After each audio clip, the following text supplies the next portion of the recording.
I think Are we ready to go? we're recording. Are you supposed to say action or something? I think everything's recording. Okay. 3. What's my wife gonna say? The problem is the most memorable typically means the most damage. This is just when you guys were still learning and didn't even know OSHA existed, I feel like. Oh, what is that? He yells and I yell, and the homeowner's looking out her sliding glass door, just staring at this thing going the wrong way. And thank God it didn't land on anything, but That was the start of Oak Bros. that was the start of Oak Bros. And then we're like, okay, we're gonna do this. Let's try to figure out what we're actually gonna do. Hey guys, how's it going? Welcome to our podcast.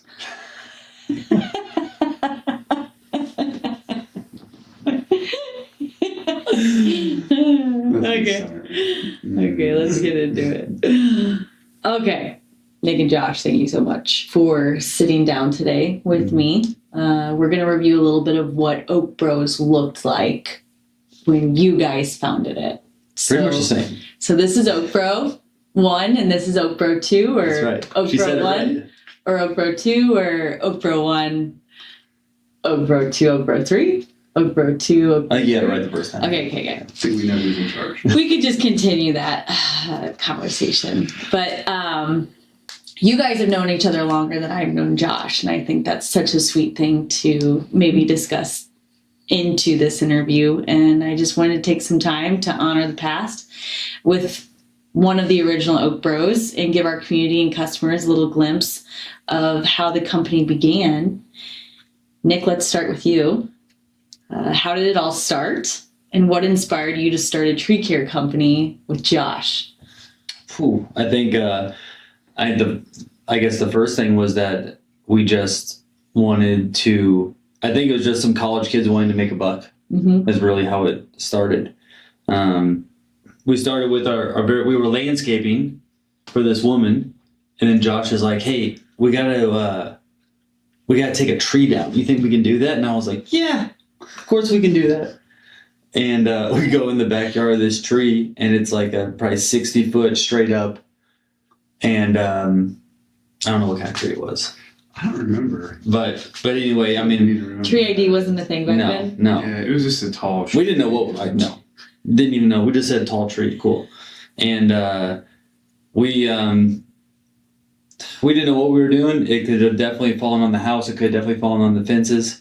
And I remember I had a softball I was playing softball at State Farm, and I had a rope that I just duct taped to it. And I threw it up. We threw it up in the Y of the tree, just so we had a rope that we felt some control with. Yeah. And it never we couldn't pull it down to actually tie it knot. It just got stuck. And we said, that's good. And so I'm holding this thing with this little rope that's about this thick. And then Josh is cutting the Menardi rope. Yeah. That's what we call it. We bought it at Menards for like $20 the night before. And I'm pulling on this rope, and Josh is cutting, and I feel the tree going the wrong way. And he's looking at me, and I'm looking at him, and it just starts going, and I realize I have no control of this tree. And it's going, and he yells, and I yell, and the homeowner's looking out her sliding glass door, just staring at this thing going the wrong way. And thank God it didn't land on anything, but that was the start of Oak Bros. That was the start of Oak Bros. And then we were like, okay, if we're going to do this, let's try to figure out what we're actually going to do. Mm-hmm. So getting into it a little bit further, you guys were like, this is awesome. The adrenaline, we want to continue, although it didn't follow the correct direction. Was there a gap you were trying to fill in the community? Did you see an opportunity outside of just knowing that specific client needed tree care? Well, in my opinion, at that time, absolutely not. We were just trying to make some money. Yes. And trying to find the next adrenaline rush. The gap was in our wallets. Where's your wallet at? You got a gap right now? Yeah, it's still in there. Oh, man. But, just, I guess the thrill of learning something new and paired with a huge adrenaline rush is what kept bringing us back. Yeah. I don't know. Super dangerous. no training. It pairs really well with good success. Definitely, for sure. Sounds like firemen. Anyways, moving into the name of Oak Bros, it's a memorable name. Where did that come from? Nick, do you remember brainstorming this up? Did Josh brainstorm it? We didn't really brainstorm it. We were trying to figure out a name. Do you remember what you wanted initially? I really don't remember. It was like trees on wheels or something on wheels. Oh, wood on wheels. Wood on wheels. Wood on wheels. Yeah. And I just immediately was like, no, it's not gonna work. That was more for the firewood side. Yeah. Firewood.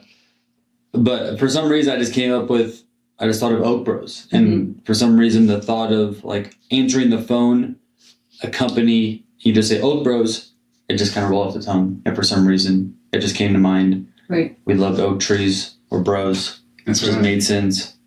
Love it. I think we were at Buffalo Wild Wings, and you had a napkin out, and you were writing down like names. And I can't remember if it was David or if it was my brother Drew that was with us. I couldn't tell you. One of them can confirm that. Yeah. Maybe after watching this video. And I think he wrote it down on a napkin, and we were both like, dude, that's it. So that's the part I can remember. That's awesome. I had some Asian zing wings. You had Asian zing. So Josh, what were your thoughts on the initial name once you guys decided that was it? I thought it was great. Obviously, like Nick said, oak's our favorite tree. We were bros, not by blood, but by best friendship. And, we kind of did most things in life together, which was pretty fun. Mm-hmm. And so it kind of just it's cliche when you say last name tree service. Oak Bros is memorable, and it's something that doesn't necessarily get tied to Nick or to Josh. It's its own thing. Mm. And I thought that was really cool that we established that from the beginning. Yeah. And so would you confirm that you feel like that was the name reflects a vision that you both shared at the time? Maybe kind of. I mean, at that point, we really didn't know what it was going to be. Mm-hmm. We were young. I mean, we started this in high school. Besides just being bros. Mm-hmm. Yeah, we were just bros trying to start a side business, the American dream. Mm-hmm. Yeah. And it ended up turning out pretty well. Mm-hmm. Definitely. Okay, so let's go back to the early days. Nick, what kind of equipment did you have when you first started? We started with a 50cc Poulon Wild Thing, right? It's a wild thing. Yeah, which is on display here at Oak Bros. It is. It is. And we cut, giant trees down with this thing. I don't know how that happened. And Oh, man. yeah, we started with that, and then you want to talk about our first thing we bought, like our first real. Well, I guess we would have bought the Farm Boss, probably our first thing. Yeah, we probably bought a Farm Boss after we blew up the Poulon. Yeah, the Poulon broke, Yeah. and then And whose saw was that? Ooh, Mark Tedrick. Mark Tedrick. Mark Tedrick. Yeah. Most kids have parents that have some old tools that are laying around. That was one of them. Who knows the last time that saw was used until I asked, hey, Nick and I are going to go do this tree removal real quick. And do you mind if we borrow it? He's like, Oh yeah, just bring it back. I guess, go ahead. Who knows if it starts, but go ahead and take it. That is awesome. And that's how it took off. That is awesome. Josh, is there a specific memorable job that you remember that you were like, this is awesome? Boy, there's a lot there. The most memorable. The problem is the most memorable typically means the most damage. Or I don't know. Nobody got seriously hurt ever, which was great. Yeah. Super proud of that, right, Nick? But we definitely shared in a lot of property damage. Okay. And so, if I had to pick one, we were talking about this last night, but on Jersey Avenue in Normal. That's what I was thinking about. if the guy, It's just burning my mind still. if the customer watches this video, I'm really sorry. We're not trying to make fun of you. We were young and dumb and trying to figure it out.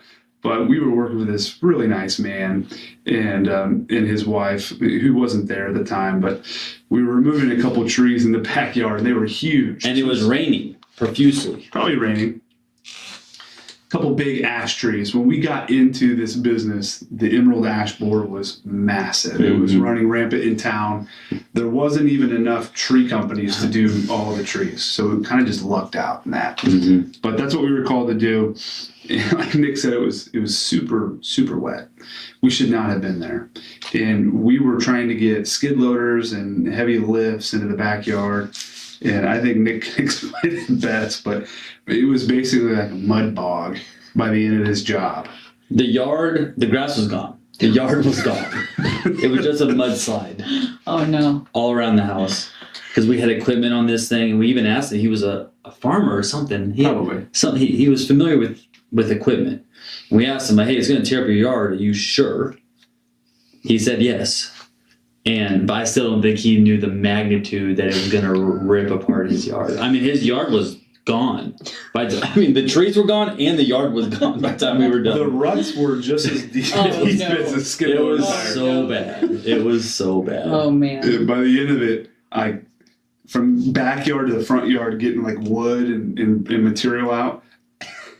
We're going straight, but I had to go at an angle with that thing just floors. Yeah, it's like this, and he's driving like this to go straight because it was just a mud. You were like crab walking. Oh yeah. Yeah. Oh, that's not good. Just to get enough traction. And then he sees it at the end, right before he's about to pay us, and he's like, "What's my wife gonna say?"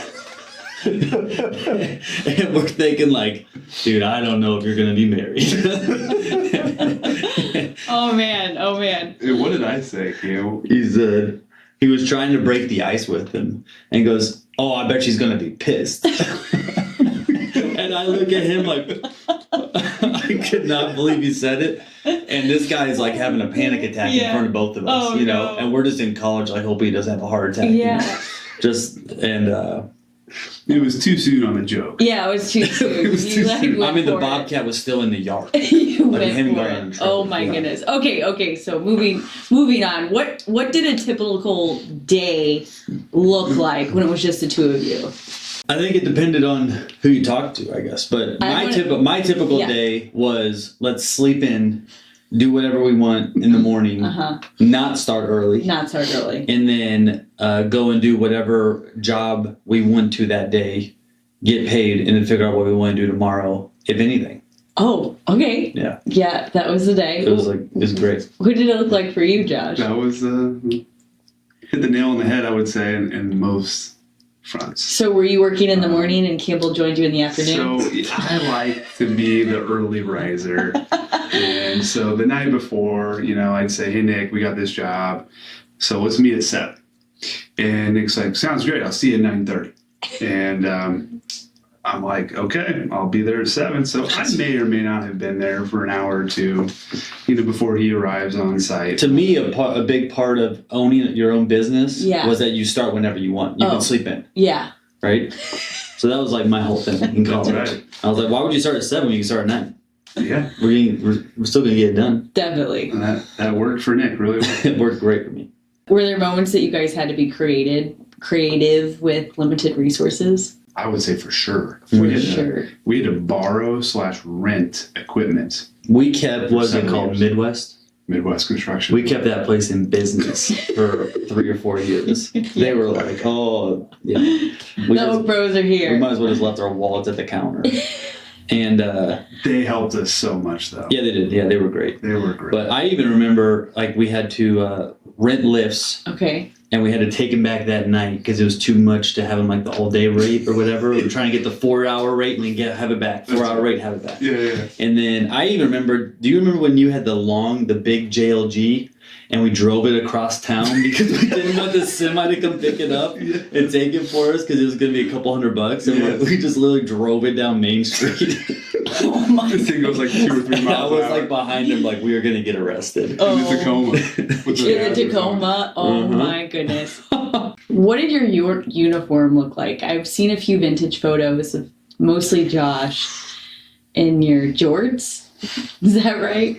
Yeah, I wore some jorts back in the day. Yeah. We ended up getting, logoed t-shirts and stuff, but, by the end of the day, we had cutoffs on or whatever, but I liked the jean shorts look with long socks and boots on. Yeah. And that just fit really well for me. It was in style for sure. Yeah, 100%. For you, it was, yeah. Not everyone else. But honestly, I wasn't much better. I was like basketball shorts, a cutoff tee, and maybe steel toe boots. Were you guys just getting cut up by limbs? Like, how did you guys survive that? For sure. It was part of the experience. Oh. Yeah, absolutely. Mm-hmm. And, hard hats were on maybe half the time. Yeah, I was going to ask, like, what did PPE look like? We didn't have hard hats for a while. What did PPE look like then? Those things were too expensive. They were, yeah. Oh, my goodness. And we had let's see. Well, we never had any harnesses when you were climbing. No, we just literally tied the rope around my waist. You throw it over a branch or something, and then you tie yourself. Yeah, and I always felt secure, so that's Perfect. You always felt secure? Yeah, it was good. I remember there was this one time that I came and I showed up with sandwiches. Oh, God. And, it was just normal. I come, show up with sandwiches. I'm excited to meet you guys for lunch. I was starving that day. Yeah, you were starving. And Nick was working in the tree. The day I almost died. Yeah. This was one of the near misses. Was this at Norm's? Yeah. Oh, man. And a lot of the safety protocols that Oak Bros has today are because I almost died years ago. It's not funny, but probably. Yeah, I was cutting on a ladder. We weren't very safe back then. I was cutting on a ladder, and the limb was over the house, and we were trying to pull it all the way over, and that thing started popping and cracking, and I was cutting, and then it fell, and it pushed me out of the tree, and I fell off the ladder. Mm-hmm. I remember seeing this. It was about probably 10, 12 feet. Mm-hmm. I fell just on my back. The saw is still running, lands right next to me. Yep. The limb is popping and falling off the tree. And I think it was Jared Acklin. Yeah, I think Jared Acklin came in, ran in and grabbed me and pulled me out as the limb's falling. And this is a huge limb. And it was tied to my truck, right? Yeah, it was tied to your truck. Yeah. It was huge. Yeah. And then I took a little walk down the street after that and contemplated my life. I remember. And you were like, I'm just going to leave the sandwiches. I remember being I was so scared of what I was going to find on the other side of that brush. And I was concerned that there were going to be limbs and things not in the right place. Mm-hmm. And I yelled, Nick, are you okay? And you pop up. You were like, I'm fine. You were so mad. I was pissed, yeah. And then, yes. I don't remember Jared there, but I remember you popping up, and I was like, okay, he's alive. I'm like, here are the sandwiches. And I'm like, I'm never going back to a job site again. I felt like it was my fault. Yeah. But obviously, it probably wasn't. But anyways, that was one of the near misses that I specifically remember. And then you guys just were back at it. You took a little walk, and then He cleared his head. So were you were the climber, Nick? Mm-hmm. Okay, what other responsibilities did you have? To make sure I wasn't there on time, to climb the tree, and I usually always cut the tree. Okay. Usually anyway. So we had a sweet system where we had radios on, and I'd be cutting the tree. We'd have the rope tied to Josh's truck, and then I'd just be talking to him, and he'd put more pressure, and then pull it down. Oh. We did that a lot. Now, if we had to rent a lift to cut the tree down from the top to the bottom, it typically wasn't Nick's forte. He would get in there with me, for sure, but he would rather be climbing than the lift. Yeah. Didn't like the lift thing, especially when we had to get the lift and have it secured to the lift. I always felt that the limb was going to pull us down. And Josh was like, "Oh, it's fine. We're taking huge limbs with it, acting like it's a crane." That's not what we do anymore. That's not what we do anymore. No. Basically, everything that we say don't do is what we did. Yeah. One of the things that keeps me up at night is we telescoped through a power line one time. And then we literally went through the power line and then telescoped down to get this one limb, and it's the line's running like this and above us. And that was I still have nightmares about that. Yeah. We had to do this one cut, and we did the cut, and we get back through, and I'm just like, oh my gosh, we're gonna get fried. Dude, we made it. Yeah, we didn't die. Dude. Let's go. Don't do that at home. Yeah, don't. No. Yeah. This is just when you guys were still learning and didn't even know OSHA existed, I feel like. Oh, what is that? Yeah, what is OSHA? What's ANSI Z133, right? Yeah. Oh man. Okay, so what other specific responsibilities did you have within the business? Were you the sales guy? Like, who went and did the bids? Who was answering the phone? I think we got note cards. Remember, we just put them in random mailboxes. That's how we kind of got our first leads. Yeah, we did. You wrote on note cards? No, like we printed note cards at the Vistaprint. Vistaprint. And then we just literally put them in random like mailboxes. We just solicited the whole town. You did? Yeah, basically. Without a permit. Yeah. Did you need a permit back then? Well, I'm sure you probably Didn't tell you. Oh, okay. We didn't look into it. No, we did not look into that. So that is how you guys were gaining leads and generating business. What did you have any other ways that you were doing it? I feel like friends and family kind of found out over time. We ended up doing some jobs for some people that we knew, and it was kind of cool because that led to like friends of ours wanting to help out. Yeah. You know, as things started to grow. I think Josh was really good at networking the business and like kind of spreading the word. Like I always say, Josh is like, I think a very good PR person. And so I think he was really good at kind of like telling people and building relationships and friendships with people of just like, hey, this is what we're doing.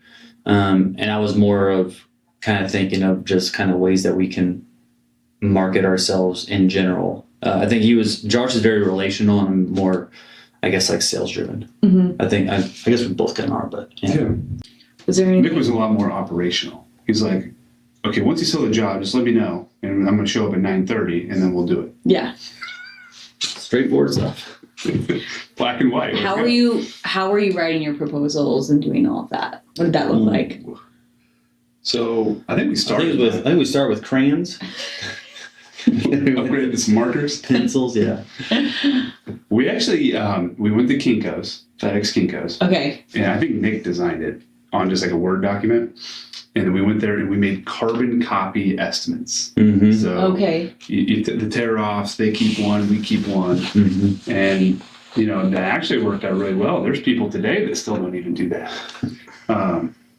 So we were somewhat organized when we started. But I feel like at the very beginning, we probably just said, hey, it's going to cost $500. You know, pay us now because we're broke. And then we'll go rent the equipment and then we'll be right back. And then we'll be under probably by the time... by the time we're done, we're going to be losing money on this thing, so just pay us now. Yeah. We've got other jobs. We got to go to school. We probably have girlfriends, and then maybe we'll get back to your job. Yeah. I mean, our first job with the 2 ash trees took a month. Probably off and on. Yeah. A month for 2 ash trees. Wow, It was world class. They were patient.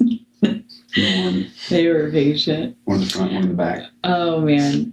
So we've talked about plenty of challenges. Nick, what were the biggest hurdles in those early years, would you say? It sounds funny, but like the start time was just a huge hurdle for me. Was it really? Just because it was like the reason I wanted to do my own business was autonomy. And he was like, you know, kind of wanting to make this a professional thing. And I was like, no. Well, I was like, yes, but also let's do it on our own accord, whatever we want to do. Like that's the whole point of owning a business, you know, at that time to me anyway. And I think a really big job was we did the post office one time and it was like 5 trees we had to take down. And we had all the trees taken out. The next day we had to come and we had to rake everything. And so he's like, let's meet early. And I'm like, no, I'll see you at around 9:30. And so Josh got there early. He'd been raking for like an hour and a half without me. I show up and at this point, I was kind of upset that he showed up so early and he's upset that I showed up so late. Yeah. And so we don't speak a word to each other. And I just start raking and we're within 20 yards of each other for like an hour and a half, didn't say a word. And then we finally raked everything up and cleaned everything. And that was when it was like, all right, one of us needs to take the leadership of the business, not the ownership. Mm-hmm. And that's when it was like very apparent to me that we had to have something a little bit change there. What year was that? I think it was the end of 12, beginning of 13. Was it? 20, somewhere in there, yeah. Josh, do you remember any moments where you had to really like problem solve together? Well, I feel like the biggest challenge, especially in the tree care business, is having the right education to know what you're doing, but then having the equipment. And we didn't really have any of those things. Mm-hmm. And so one of the things I was going to talk about earlier was one of our first largest purchase was a $4,000 used dump trailer that we bought for Midwest Construction Rental. And we took out a loan on this. We had to take a loan out on a $4,000 50-50 on this. And I was just, in shambles. I was like, this is way too much. We're never going to be able to pay for this thing. How old were you guys? Losing sleep. I mean, we were in college. 19? Yeah. Maybe. Yeah. We were freshmen in college, so yeah. 19. Yeah, 19. And so we were working our butts off because we had a lot of jobs to do, and we just weren't really retaining much because we had to pay so much money and all these rental fees and, paying our buddies, on the side to come and help us get a job done. And so that was like a huge moment for us. Like, oh, wow, we're going off the deep end, man. We're getting a loan for $4,000. Yep. This is legit. Yeah. Like I think the payment was like $140 a month. Yeah, we're like, it's over. Oh man, isn't that wild how that it was a pain point and how much you guys have grown since then? Yeah. Yeah. I will say this, like Josh has always been really good at swinging for the fences. I think his risk tolerance, when we first wanted to... He doesn't have a tolerance. Correct. And so when we first were talking about who's going to take over the business, he started first and he's like, I want you to take Oak Bros. And I was like, no, dude, I want you to take Oak Bros. He's like, okay. And yeah, I think... I never heard that. I think his risk aversion his risk tolerance is very high. Where I was more like, we can do this and this. Like the dump trailer was like my limit, at that time. And Josh was like, dude, we get a dump trailer and it can do X, Y, Z and this and this and this and this. And all these things will line up and then will be this. And I'm like, that sounds great, but if that misses, we're in deep. Okay, so were there any turning points that set Oak Bros on to a path of growth? I know that you guys were just discussing equipment, but what was the turning point for you guys? For me, it's the post office job. Yeah. It's hard to remember. I would say that's probably one of the, I don't want to say the breaking point, but that was like a big part of our business relationship after that job, because we both felt like maybe that there was something else that the other person should be doing different or better. And so we kind of just had that real life discussion, like, where do you want to be? Where do I want to be? And ultimately we kind of just had different ideas. Yeah. Yeah. Like, I think our values, as far as like what the long-term values, weren't aligned for Josh. Like Josh wanted to take this thing and like make it a business. Yeah. And I was like, it's just a get rich quick thing and don't die for me. That's all. It was like, like the weekend. You were a weekend guy. Like that's what you wanted it Nights to be. and weekends type of stuff. Yeah. Nights, weekends, after 10 a.m. Any funny or unexpected moments you guys still laugh about? I mean, just all of the jobs, all the close calls, tearing people's stuff up. I mean, we got a giant JLG stuck in a yard one time, and we had people coming out with truck after truck trying to pull this thing out, and it was about to just rip their axles off. It's true. And there was a period of time where we didn't have to pay to dump for years. I mean, we would just partake in illegal dumping all over town. Yeah. And I don't know if I'll go into too much further detail there, but we were... Our margins were great when we started, we'll put it that way. Yeah, they were good. We weren't paying for a lot. Besides your equipment rentals. Well, yeah. Yeah, that for sure. Yeah. But as far as getting rid of the wood, no problem. Nope. Did you say there was one time where I hooked a chain up and drove it down the road? Yeah, we cut this little like evergreen tree, and he just literally hooked it up and drove it down the road, and we just dropped in the ditch and let's go home. Could you imagine? I always wondered who does that stuff in the country. Like, why is there a random tree there? Yeah. It's guys like you. You always think there's a tornado or something. But tell me about selling the company. Yeah. In 2013. So when we decided that who was going to sell it, or who's going to take it over, I guess, Josh was like, hey, I want you to take it over. And I was like, no, dude, you take it over for sure. And so we looked at what it was worth and all those things in the bank account.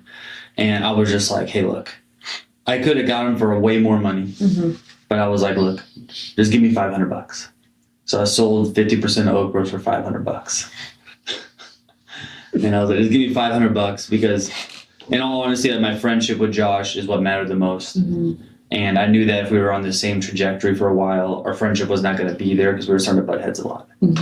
And so I was like, give me $500 and it won't rip apart the account at all. And I'll be fine with that. You'll be fine with that. And then we can have a hierarchy and like move forward from there. Yeah, I agree. That's kind of how it went. But you didn't really like leave after that. You just weren't really an owner. Yeah, I still came back and worked and like still. Yeah. Yeah. Because when did we graduate? Like 14 or 15? 14. From college? So So like in the summers, you would come back and we would work together still. Well, the best part is because right after I was done being owner, I still had the Oak Bros credit card. And so occasionally I would just use that. If I was out to dinner or something, I just swiped that sucker and see if it was still going, and it always was. And I'll never forget, I was in Nashville, and I had a pretty decent dinner racked up with a couple drinks, and I was like, ooh, I'll use the Oak Bro card. And I gave it to the server. The server, and she came back and said, it was declined. I said, freaking Josh. I said, that's when I knew. I was like, okay, it's officially over. The run is officially done. It's done. Man. That is awesome. I looked up the credit card statement and I was like, oh, God. It's like Midwest, wood recycling or something, and then Nick. some restaurant in some other state. Out of state. That's great. Yeah. Okay, so let's talk values. Like when you guys founded Oak Bros, what core principles mattered the most to you both? Money. Making it home safe that night. Yeah. And then I'm hearing towards the end of it was like your friendship. Oh, yeah. I mean, that was the best part was we were best friends. We were entering into a whole new world of owning a business and then a whole new world of learning a craft and an art of cutting trees. And all those things were brand new experiences that we got to do together. Yeah. And building a business that was, it was just to make a buck, and then it started to be something real. I mean, it tripled gross, I think, the first 3 or 4 years that we had it. Yeah. And it was like, oh, wow, this is getting to be something. And we did everything together. So the money that we did make, we got to go on cool trips. We traveled, we bought new bikes. It was just so much fun to be able to have those experiences really together. Yeah. And that you were able to fund with the company. Yeah. Together. Sure. I love funding with the company. It's my favorite. I was like, dude, just put it on the Oak Bros account. You don't even think about it. Nick was really good at cashing checks. Tax, deductible, whatever. He'd be at the bank before the job was over. He'd finish the job. I'll finish up raking. You go cash that check. That's awesome. That thing was getting cashed that day. That day. Oh, yeah. Okay, well, getting back to the values, how are those values kind of showing up in today's world? Today's world. I'll probably let you take that one. Ooh. I'd say also in your field. Yeah, learning experiences is you're asking like how that's affecting us in today's. I mean, I think just the nature of like building a business, building a brand, what it takes, and how much work it does take to build something from the ground. Yeah. And how much networking it takes. And all the time that you think. I love that quote of you always, what is it? Underestimate what you can do in a year, but you overestimate what you can do in a day. I think is something like that. I said that backwards, but it feels like an impossible task. But you look back over a year and you look at everything you've done, you're like, wow, that was a lot of work. And we got to a really cool step with it. And I think that's one of the biggest things that I'll take away anyway from building Oak Bros with Josh. Is that? I love that answer. Yeah, I have a lot, but I'd say the main focus is really kind of just looking at where we have come to where we have started, and just never taking for granted the opportunities in life. Everybody gets dealt with cool opportunities on a daily basis, and some, work out, some don't. Maybe some are just too risk adverse or too risk tolerant. And it's something that I take a lot of pride in, is this is a really hard business to be in. And we did learn a lot of tough lessons, really tough lessons, but a lot of great lessons that I think have carried us through.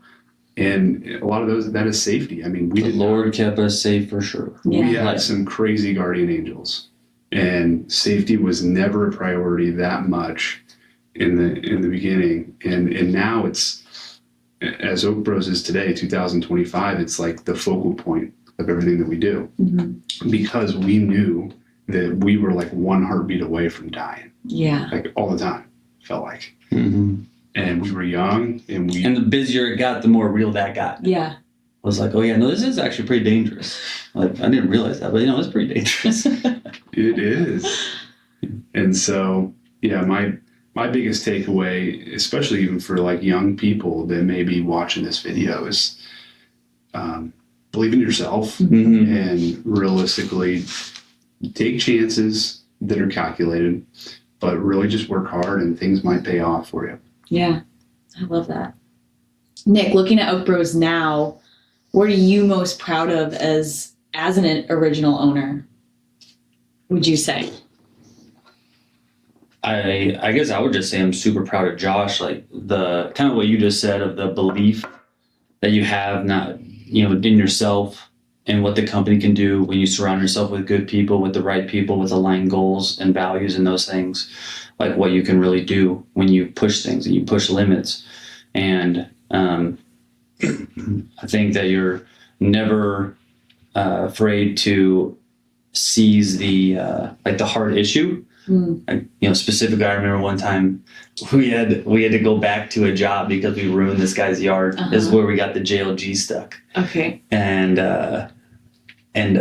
what was I think I had to work or something. Yeah, you had to work. And I was like, thank God I have to work. But he had to go, and this guy was pissed. Yeah. And so, I'm sure he had to go to this meeting by himself, but he was like, ready to do it. And so he's never gone away from the hard conversations. And I think his risk tolerance is really good for being a company owner.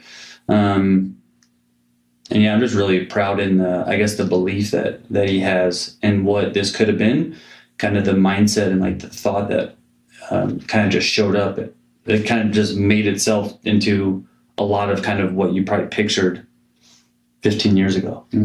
Yeah. Yeah. Some of that for sure. Some of them like, holy cow, I can't believe this is, what our team has built over the years. And really, I just hope that this video or this interview is an inspiration to people. You can start out from nothing and grow it into something if you stay focused. And it's so great fast forwarding to now, because really the goal in my eyes is to help people just become better each day, and pushing them, helping them get more educated, and creating leaders in our industry is really what the main goal is. And so it's a lot of fun to be a part of.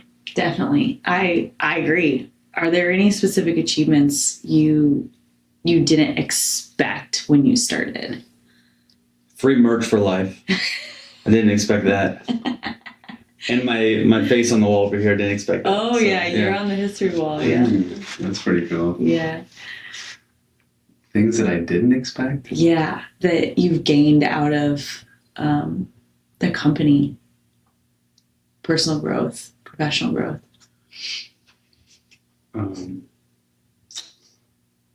I touched on it earlier, but I would just say believing in myself Mm. and never giving up, because it has been an extremely tough road Mm-hmm. to be a business owner. Mm-hmm. I don't care what business you're in. And if you want to build and you want to be professional and you want to be safe and have all these things and still be able to retain some money at the end of all of it, Yeah. it just takes grit. Yeah. And believing in yourself and never giving up. Right. And I think another thing I'd say about Josh is like the ability to pivot and be flexible with stuff. Yeah, that's huge. Yeah, I think that's really big to build a company. And I think Josh and you guys are really good at doing that. Yeah.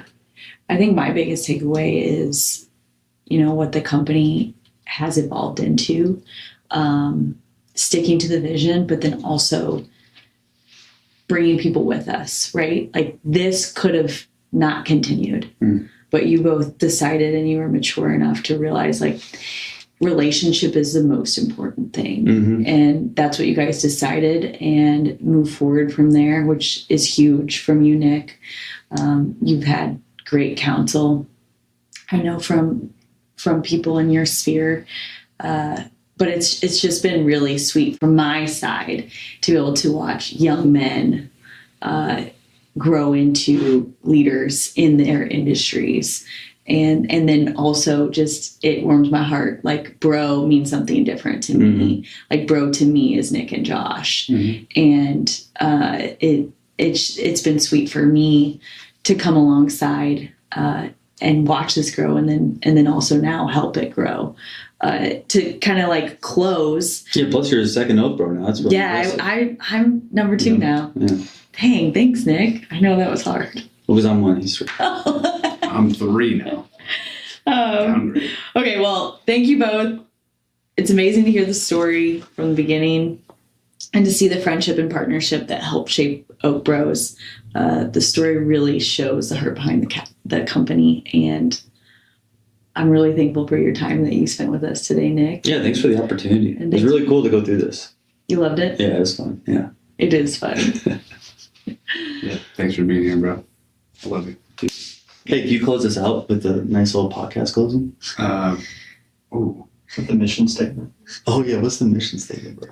Never forget to deliver a highly professional and engaged client experience, providing unmatched quality tree care services while safely, efficiently, and productively advancing the industry. I love that. Thanks for sharing. Amen. And that's a wrap, y'all. That's a wrap.